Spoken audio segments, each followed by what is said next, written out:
এই মানবাধিকার সম্পর্কে বিশেষজ্ঞ ট্রেইনার দ্বারা আপনাদেরকে কর্মশালার। দেশে এখন মানবাধিকারের সুবাতাস বইছে advocate Afzal Hossain Mridha. Human aid and trust ইন্টারন্যাশনালের রামপুরা শাখা কমিটির দোয়া ও ইফতার মাহফিল অনুষ্ঠানের প্রধান অতিথির বক্তব্যে সংগঠনের মহাসচিব জনাব আফজাল হোসাইন মৃধা বলেন, 5ই আগস্টের পর থেকে দেশের মানুষ মুক্তভাবে কথাবার্তা বলছেন। দেশের সকল মানবাধিকার সংগঠনগুলো স্বাধীনভাবে তাদের মতামত তুলে ধরছেন। বিশেষ করে এই সরকারের আলোচনা সমালোচনা অবাধ নির্বিঘ্নে করে যাচ্ছেন। একেই বলে স্বাধীন দেশ। বিশেষ করে এই রমজানের দ্রব্যমূল্যের দাম নিয়ন্ত্রণে আছে। তিনি আরও বলেন, এখন থেকে দেশের যেখানে মানবাধিকার লঙ্ঘিত ঘটনা ঘটবে সেখানেই Human aid and Trust International হস্তক্ষেপ করবে। সংগঠনের অতিরিক্ত মহাসচিব জনাব অ্যাডভোকেট নাসির উদ্দিন বলেন, মানবাধিকারের কোন নেতা নেই, আমরা সবাই কর্মী। বিশেষ করে বিনা বিচারে যারা কারাগারে আটক আছেন তাদেরকে আমরা আইনি সহায়তা দিতে প্রস্তুত। এবং কোন ভিকটিম যদি অর্থের অভাবে মামলা পরিচালনা করতে না পারেন, আমাদের সাথে যোগাযোগ করবেন, আমরা বিনা পয়সায় সেবা দিতে প্রস্তুত। সংগঠনের সহকারী মহাসচিব জনাব সাইফুল ইসলাম বলেন, মানবাধিকারের শাসনকে সুকৌশলে লুণ্ঠন করা হয়েছে। অনুষ্ঠানে আরও বক্তব্য রাখেন সংগঠনের পরিচালক জনাব মুহাম্মদ বিল্লাল হোসেন। তিনি বলেন, আমরা সকল ভেদাভেদ ভুলে গিয়ে মানবতার কল্যাণে একসঙ্গে হাতে হাত রেখে কাঁধে কাঁধ রেখে কাজ করি। সংগঠনের আরও অনেক নেতৃবৃন্দ বক্তব্য রাখেন। যেটা মহামান্য সুপ্রিম কোর্টের বিচারপতি, এই যে 24 নং কোর্টের বিচারপতি, ওনার মাধ্যমে যে রায়টা হয়, আমরা এছাড়াও আমরা রাষ্ট্রের অনেক গুরুত্বপূর্ণ জায়গা আমরা রিড করেছি। যেই রিডটা আপনাদের যেটা আপনাদের মানবাধিকার বলে চিহ্নিত, সেইটা আমি অসুস্থ থাকার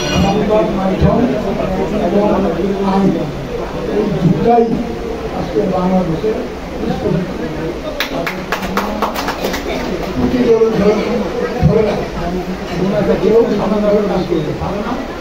স্বাধীনতার জন্য বেশি আর এখন বলবো না, বিস্তারিত বলে পড়েন। আসসালামু আলাইকুম। 24 নং কোর্টের বিচারপতি, ওনার মাধ্যমে যে রায়টা হয়, আমরা এছাড়াও আমরা রাষ্ট্রের অনেক গুরুত্বপূর্ণ জায়গা আমরা রিড করেছি।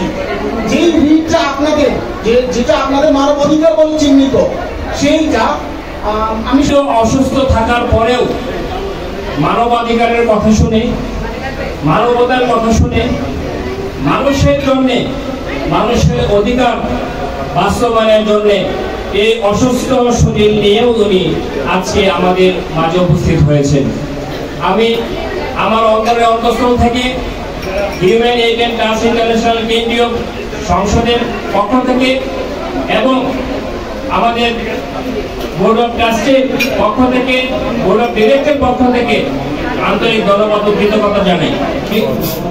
এই রমজানের পবিত্র রমজান মাসে দোয়া কবুলের মাস, আমরা দোয়া করি আল্লাহ তাআলা যেন তাকে জান্নাত নসিব করেন। ইফতার ও দোয়া মাহফিলে দোয়া পরিচালনা করার জন্য এবং মুনাজাত রাখার জন্য বিনীতভাবে অনুরোধ করছি।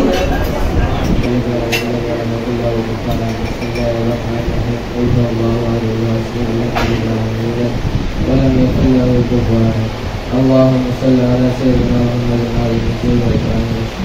وعلى آله وارحمنا لنكونن من الخاسرين. ربنا آتنا في الدنيا حسنة وفي الآخرة حسنة وقنا عذاب النار. رب ارحمهما كما ربياني صغيرا وقل رب ارحمهما كما ربياني صغيرا. আমাদের আত্মীয় স্বজন যারা অন্ধকার কবরে চলে গেছে তাদের কবরকে তুমি জান্নাতের বাগান। আলহামদুলিল্লাহি রাব্বিল আলামিন বিহাক্কি লা ইলাহা ইল্লাল্লাহ মুহাম্মাদুর রাসূলুল্লাহ।